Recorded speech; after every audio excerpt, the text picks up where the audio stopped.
So it's been a minute since I last gave a Dubai update, how things are going. And it's not that I've been avoiding the topic, but things have been a little busier than expected with work. And so today, I think let's just recap, gather some thoughts, and just share my take on Dubai now that we're entering our second year here.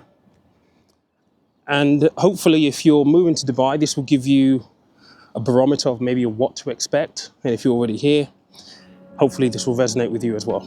Your move to Dubai is probably going to be the biggest decision that you've made in a while, and it could very well be the best decision that you ever make. However, if you're moving and your move is contingent on you setting up a business that will sponsor you and or your family, then it's really important that you have the right team behind you. And the team that you need are the guys at GenZone. They've set up over 800 companies now for people like myself moving to Dubai. They offer a full front-to-end service, so registering your business in the right free zone, helping with your business account, your Emirates ID, your residence visa, your medicals. They can even help you with property purchase if you so desire, your accounting needs. It is a front-to-end service under one roof with one team, so you can be assured the efficiency will be there.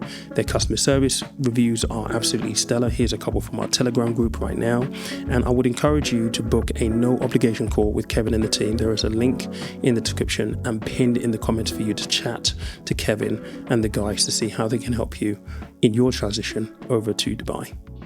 So the first point that I should probably point out here as an area of appreciation is that now, in our second year, we feel so much more settled. I mean, the first 6 to 9 months that you're here is not just the fact that you've moved countries, you've moved to a new location and you've probably been, dumped or situated in a location that may have not been your first pick, or maybe you did choose it, but you're getting to know that area.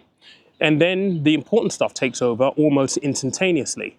If you're going into a full-time job, you're trying to get into the weeds of what you need to do there to be able to pass your probation, integrate with your team, make sure that you're putting your best foot forward. If you're setting up your business here, then you've got a lot of admin to do. You've got to think about networking and connections and how your business and systems and processes are going to work. It's a lot to take on in that first 6 to 9 months. It's absolutely brutal. And now that we are at the 12-month mark, we've done all of that. We've had to figure out where we were going to live, and we've had to figure out what Ilona is doing with her job, and she's now in a great school that she really, really loves, and she's having a great time. My business is a lot more settled now, and it's been a really good year despite the fact that I've moved country.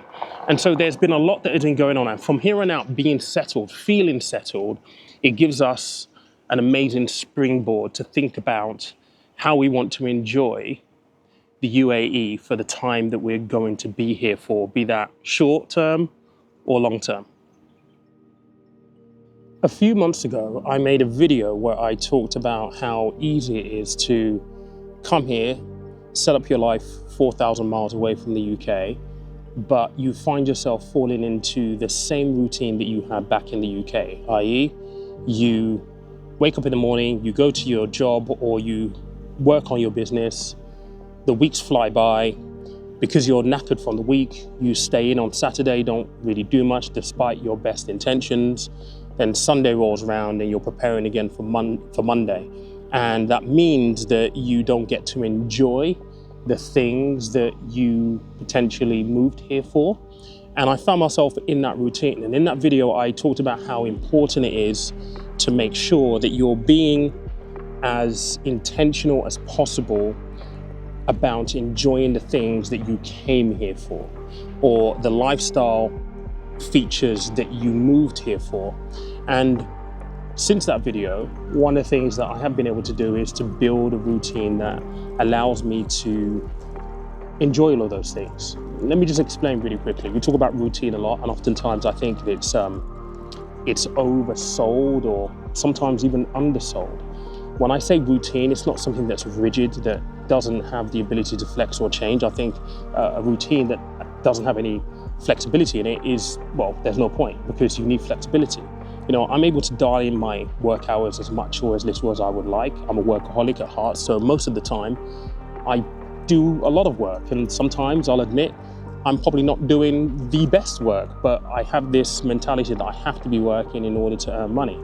And recently, my routine has evolved around making sure that whilst the business is also very important, I'm actually doing things for me, and we are taking advantage, or at least having structured plans to take advantage of those lifestyle features that we moved here for.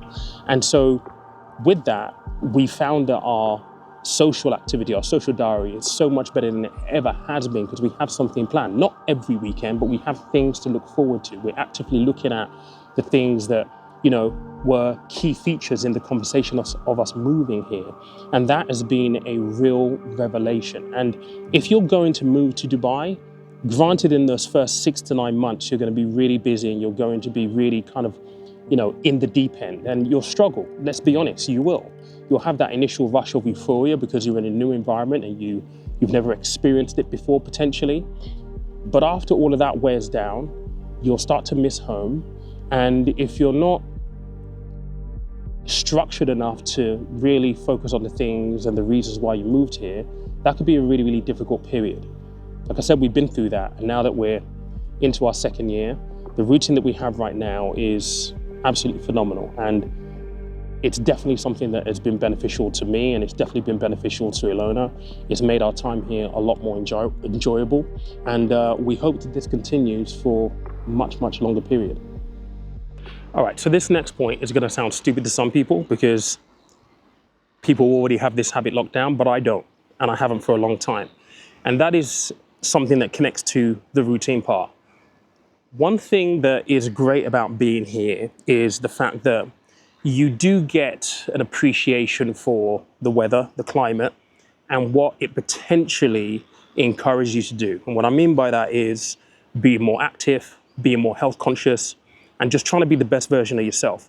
You know, back home, if you're waking up in the morning, 7 a.m., you're going to work and it's pouring it down, or it's raining, or it's dark.